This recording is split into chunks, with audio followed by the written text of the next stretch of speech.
موت ایک ایسی حقیقت ہے جس پر آج تک کسی کافر، کسی ملحد، کسی دہری اور کسی بھی شخص کا اختلاف نہیں رہا اس بات پر کہ موت آئے گی اور ضرور آئے گی، اور دوسرے اس بات پر کہ موت کب آئے گی کسی کو پتہ نہیں ہے اللہ کے علاوہ۔ ہمارے پاکستان کے صوبہ پنجاب کے شہر جنگ کی ایک عظیم اور عالمی شخصیت حضرت مولانا پیر انجینئر پیر ذوالفقار علی صاحب کی ناگہانی موت سے بہت سے لوگوں کو صدمہ پہنچا، چونکہ آپ کی شخصیت ایک عالمی شخصیت تھی، روحانی شخصیت تھی، جس سے بہت سے لوگوں کو رہنمائی ملی، بہت سے لوگ آپ سے فیض یافتہ تھے، فیض ملا ان کو، اور بہت سے لوگ آپ سے متعلق تھے، لاکھوں میں ان کی تعداد تھی، جس میں خالی عوام نہیں بلکہ خواص، علماء، حفاظ، قراء، شیوخ الحدیث، حفاظ الحدیث، حفاظ القرآن، اس طرح کے بہت سے علماء آپ کے متعلقین تھے، جن کا باضابطہ آپ سے تعلق تھا، آپ سے رابطہ تھا، روحانی فیض حاصل کرتے تھے۔ تو ان کے دنیا سے چلے جانے سے یہ سارے دل جو ہے وہ غمزدہ ہو گئے۔ ان کی محبوبیت کا اندازہ ان کے جنازے سے ہوتا ہے کہ لاکھوں میں لوگ ان کے جنازے میں شریک تھے، وہ بھی اس ٹھٹرتی ہوئی سردی میں۔ تو اس سے آپ ان کی محبوبیت کا اندازہ لگا سکتے ہیں، اور پوری دنیا سے ان کے متعلقین اور ان کے فیض یافتہ لوگ جنازے میں شریک ہوئے، اور پوری دنیا میں جگہ جگہ ان کے لیے دعائیں ہوئی، اور ان کا ذکر خیر ہوا، ان کے لیے ختم قرآن ہوا۔ حضرت کی شخصیت بڑی اعلیٰ شخصیت تھی، بڑے اللہ والے شخص تھے، اور 2-3 سال پہلے، چند سال قبل قطر کا دورہ بھی ہوا، ہمارے غریب خانے میں حضرت تشریف لائے، اور ان سے ملاقات ہوئی، ان کی دیدار ہوئی، اور ماشاءاللہ ان کے کئی بیانات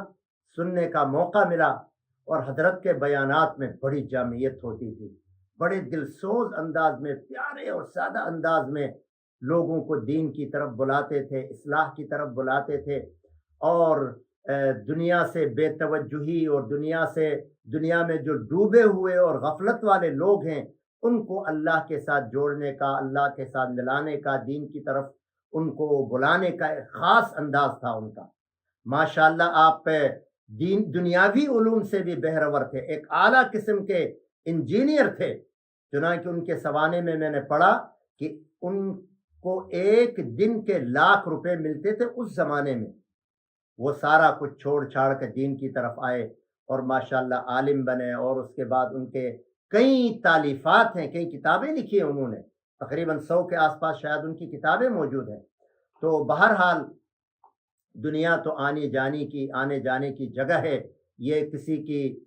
مستقل قیام گاہ تو ہے نہیں، یہ تو عارضی قیام گاہ ہے۔ آپ صلی اللہ علیہ وسلم نے فرمایا کن فی الدنیا کأنک غریب او عابر سبیل، دنیا میں ایسے رہو جیسے کوئی مسافر یا راہ گزر رہتا ہو۔ تو یہاں ہم آتے ہیں کچھ دن کے لیے، پھر چلے جاتے ہیں، جس طرح ان سے پہلے بہت سے حضرات، بڑے بڑے حضرات،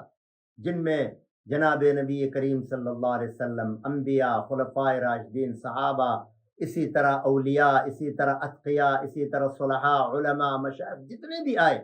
سب چلے گئے، تو یہ بھی چلے گئے، آگے ہم سب نے جانا ہے۔ تو اس طرح کے واقعات بعد والوں کے لیے، خاص طور پر ان کے متعلقین کے لیے، ان سے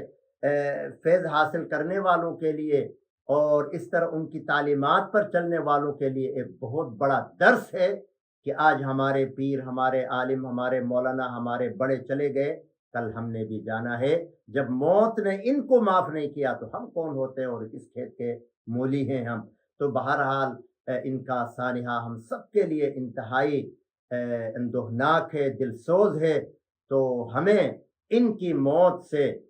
اپنے لیے بھی درس حاصل کرنا ہے، ہم سب نے حاصل کرنا ہے، اور اس کو پھیلانا ہے کہ بھائی موت کو یاد کرو، آپ صلی اللہ علیہ وسلم نے فرمایا کہ ان هذه القلوب تصدع كما يصدع الحديد قيل وما جلاؤها يا رسول الله قال كثرة ذكر الموت وتلاوة القرآن. فرمایا کہ یہ دلوں کو زنگ لگتا ہے جس طرح لوہے کو زنگ لگتا ہے، سونا چاندی کو زنگ لگتا ہے. صحابہ نے پوچھا یا رسول اللہ تو اس زنگ کو صاف کرنے کا کیا طریقہ ہے؟ آپ صلی اللہ علیہ وسلم نے فرمایا کہ موت کو کثرت سے یاد کرو،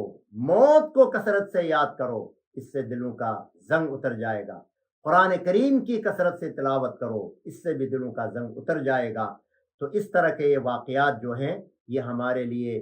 بعین ہی، جیسے اللہ کا ارشاد ہے فاعتبروا یا اولی الابصار، عقل والو عبرت سے کام لو. جب اللہ کا حکم ہے کہ تم جہاں کہیں بھی ہوں گے، اینما تکونوا یدرککم الموت، موت تمہیں آ پکڑے گی. ولو کنتم فی بروج مشیدہ، اگرچہ تم اعلیٰ قسم کے فلیٹس میں رہتے ہو، بلڈنگوں میں رہتے ہو، عالیشان مکانات میں رہتے ہو، وہاں بھی موت آئے گی. اور موت کا ایک وقت مقرر ہے، موت کا وقت مقرر ہے، موت کا وقت مقرر ہے، اس سے نہ آگے نہ پیچھے. اور ہر ذی روح کو موت کا مزہ چکھنا ہے. اللہ تعالی